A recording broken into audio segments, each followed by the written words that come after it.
Fam, what's up with the squad? It's Cess, your favorite auntie with Uncle tendencies. Welcome back to Cess Talk Sports. Shout out to my loyal fam to keep pulling up. And if you're new around here, welcome to the fam. Hey, I need you to go ahead, hit that subscribe button, ring that notification bell so you never miss a drop. And everybody, make sure you like, comment, share, and hype this video so I know you pulled up. Let's talk about this, y'all. Friday night, fam, inside Colonial Life Arena, it felt like a family reunion that turned into a full-on beatdown. Coach Dawn Staley's number 2 South Carolina Gamecocks walked into the gym not just to win. They came to remind everybody that the standard in women's college basketball still runs through Columbia. This was personal in all the right ways. On the visitors' bench sat Latson, Dawn's longtime assistant, her defensive brain for 8 years now, head coach at Bowling Green. You could feel that mix of respect and ruthlessness in the air. Dawn said, "We got to be exact," and her team took that literally. Bowling Green scored first. Yep. 2-zip Falcons. And that's the last time they saw daylight. South Carolina hit back with a 15-0 run to turn that little we scored first moment into a short-lived souvenir. Joyce Edwards, the sophomore phenom, went crazy early. 6 of the 8 first points. Agot Makeer, that freshman who's all length and confidence, jumped off the bench after Tessa Johnson's quick 2 fouls and gave 9 in the first quarter alone. By the time the horn hit, it was 27-7. Fam, Bowling Green looked like they accidentally walked into a scrimmage against the Avengers. Now, this wasn't just offense. It was execution, pace, precision. Raven Johnson was out there conducting like a maestro, finding shooters, setting tempo, and letting that ball fly with purpose. You can see her fingertips on every bucket. And Dawn, sitting there cool, arms crossed, you could tell she's watching the symphony. She built every note exactly how she wanted to play. Let's talk about this Staley-Chmiel connection. For 8 seasons, he was by her side, helped develop Asia, helped raise Aaliyah into the beast we know. He was part of 2 national championships, 4 Final Fours, 6 SEC tournament crowns. That man helped build the empire. So when he took that Bowling Green job, Don was proud. That's family. But family or not, once the ball tips, ain't no mercy in the mansion. See, here's what's wild. This was Dawn's second reunion game in a row. Just a few days before, she faced Winston Gandy, another former assistant, now at Grand Canyon. South Carolina dropped 94-54 on their head. Now she lines up across from Fred, and the scoreboard screams 114-47. 2 former students, 2 reunions, 2 lessons, 1 message. You can study the formula, but you can't copy the sauce. Because that culture, that chemistry, that grind that lives inside Staley's program, it doesn't travel with the clipboard. You can't take that energy with you unless you live it every day. Coach Fred said it himself at the game. You try to warn these young people about what they're walking into, but nothing duplicates Colonial Life Arena. Fam, that's from a man who used to help run Colonial Life Arena. That's how overwhelming it's become. Let's break this down. The Gamecocks shot 63.6% from the field. Let me say that again. 63%. That's video game level efficiency. They out-rebounded Bowling Green 53-25. Points in the paint, 66-18. Blocks, 9-0. It was a statistical crime scene, y'all. By halftime, Bowling Green was shooting 15% from the field. And you can't even do that on 2K on rookie mode if you tried to miss. Joyce Edwards, surgical. 11 for 12 shooting, 24 points, 4 boards, 3 blocks. That's not just a good night. That's an artist at work.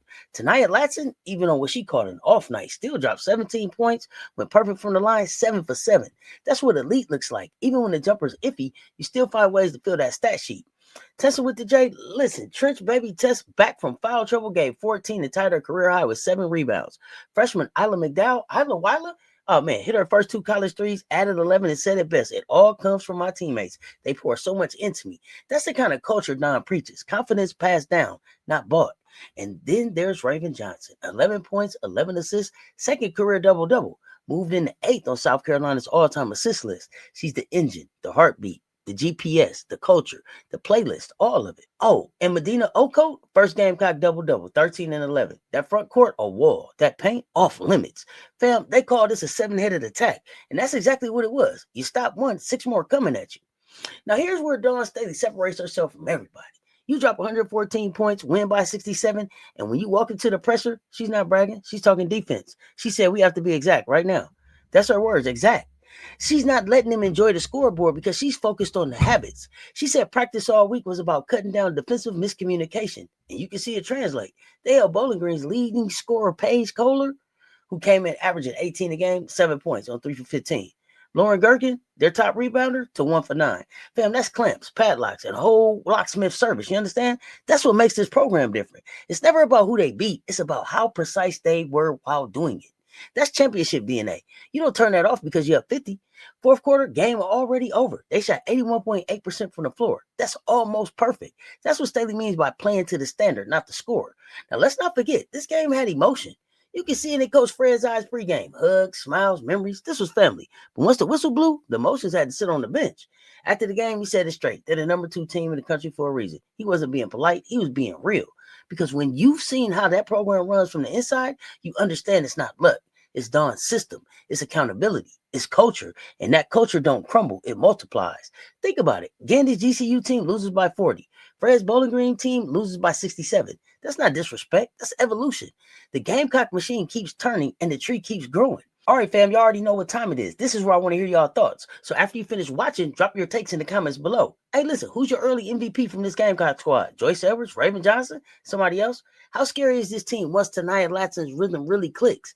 And do you think this version of South Carolina could actually hang 120 on somebody before SEC play? Let me know. I'm going to go through the comments, replying to some of y'all and pulling a few of the best takes for a future video. So don't be shy. Let me know how you feeling about this 7-headed monster down below. So here's the bigger picture, y'all. Through 2 games, South Carolina has outscored their opponents by 107 points. That's not a typo. That's not a misprint. That's not a misspeak. 107. This offense isn't just balanced, it's layered. Freshmen producing, transfers fitting, veterans leading. The Gamecocks are playing like a group that can win in multiple ways.